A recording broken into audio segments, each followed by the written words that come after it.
অতিক্রমকালে বলিলেন, এই জায়গায় একদিন আমি খাত্তাবের জানোয়ার চড়াইতাম।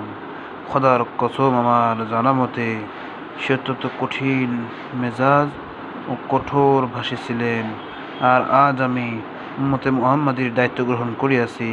তারপরে উপমাস্বরূপ এই কবিতা বললেন, যাহা কিছু তুমি দেখিতেছ তাহা আর চাকচিক্য বই কিছুই নয়, শুধু আল্লাহ বাকি থাকবেন, আর মাল আওলাদ সবই ধ্বংস হইয়া যাবে। তারপর চলো বলে নিজের উটকে হাঁকাইলেন।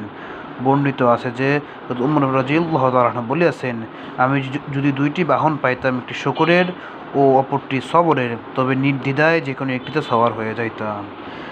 সাহাবাদের শুকরিয়ার কথা বলা হয়েছে। সাহাবায়ে কেরাম রাদিয়াল্লাহু তাআলা আনহুম আজমাইন কী পরিমাণ শুকরিয়া করতেন, কী পরিমাণ সবর এবং শুকরিয়া, এই দুইটাকে তারা সবসময় চাইতেন। এটা এখানে শিক্ষা দেওয়া হয়েছে।